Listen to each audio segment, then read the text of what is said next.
In this video, we'll look at everything you have to say to make an ordinary night an unforgettable memory. Finding out about foul language for the first time may be an unsettling experience, especially the first time your lover says, "Go ahead, babe, tell me nasty stuff," in your ear.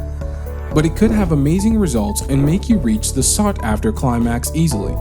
So watch this video until the end to learn everything you have to say to make your partner come. Number 1. Raise your voice in bed. Do you like it when she moans and screams with delight, or keeps quiet while you're in bed together? Most likely the first, in the bathroom. Nothing is more boring for a guy than a lady who acts like a rag doll. It's exactly the same with females. You need to talk to them throughout the act if you want to get them excited. In other words, you need to create some kind of sound, even if it's not a voice. The phrases "oh yeah" and "oh damn it" come in handy when she manages to get the better of you. Obviously, there isn't a single rule that everyone agrees on about what is and isn't okay to say during intimate activity. The aim is to demonstrate your satisfaction with her performance and vice versa. Doing so will give her the confidence to let go and groan along with you. Number 2. Bed strategies for conquering anxiety. You can start using foul language in bed as soon as you feel safe doing so.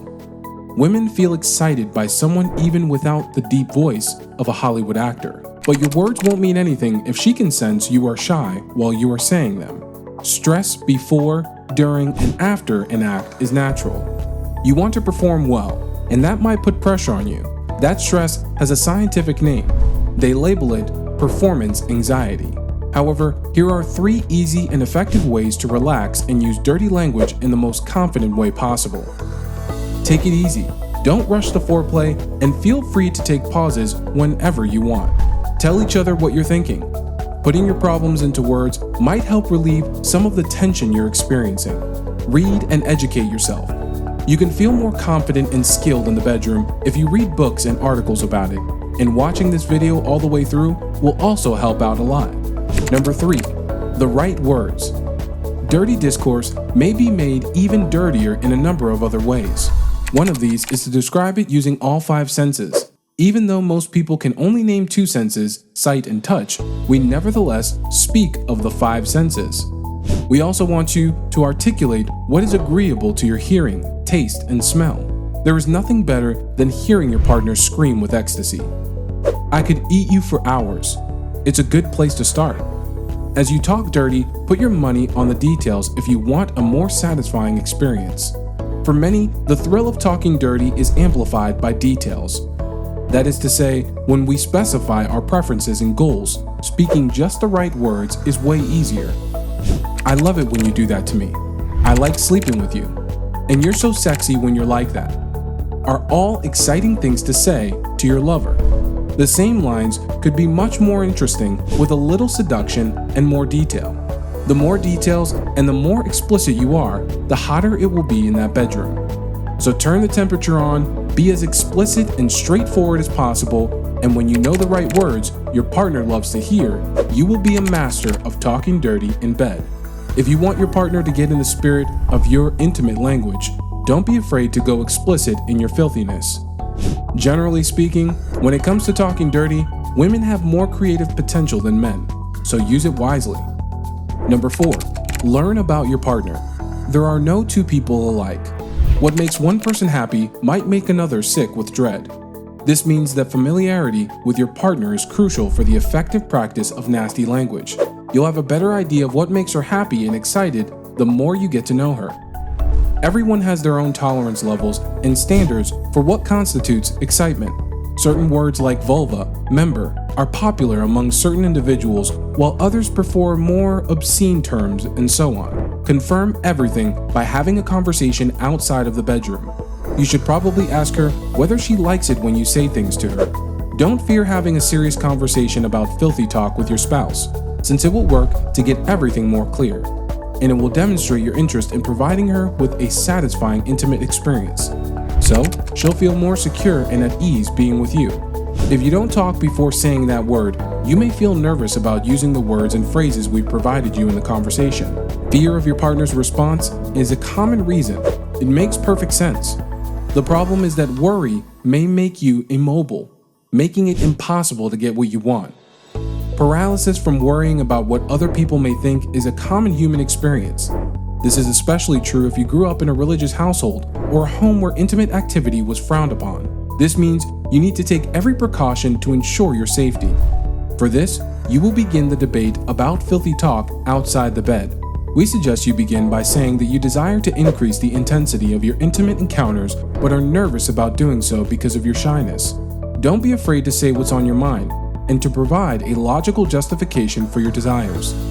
Lastly, inquire as to what information she is eager to get. You'll start to feel better as soon as you put your feelings into words, and as a result, you'll feel a lot more at ease making some obscene comments the next time you have that special intimate moment. Speaking the right words is futile when you have erectile problems. If you want to know for sure, take our short quiz in the description and you'll have the answer in less than 5 minutes. Number 5. Star with a different approach. If you still don't feel confident enough to strike up a conversation or engage in filthy chat, there is always the option of sending a nasty text message. You'll find out whether she likes this kind of conversation. Once you know for sure that your spouse likes it, you may feel free to express yourself more boldly in person. If you want to take things to the next level, ask your online chat companion some provocative questions. Number 6. Start slow.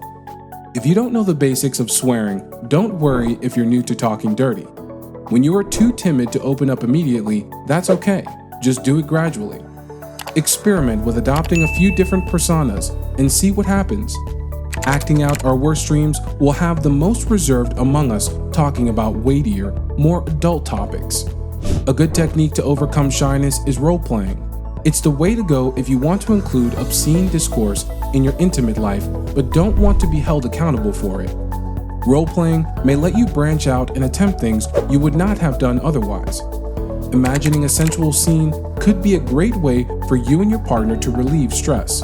As much as you may have laughed at the 50 Shades of Grey scenes, you should take note of the novel's cautionary notes about harassment and inappropriate language. Sharing intimate books with more hot-toned literature may introduce couples to new ways to make the meeting fascinating and entertaining. Number 7.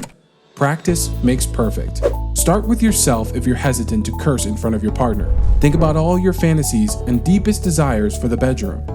Even if it makes you feel awkward at first, you should try using language you aren't used to.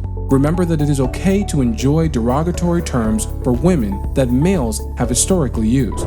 As long as you are using them for an entirely different reason, polish those insults and put them to good use in your daily life inside the bedroom. Number 8. Recognize the importance of each other's space.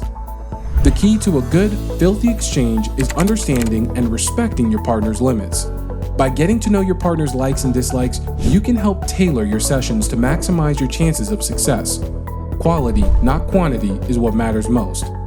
The hero is not the one who makes the most suggestive intimate comments, but the one who has the right words at the right time. So, do you curse while you're in action? It is not demeaning to your partner, as we are led to believe.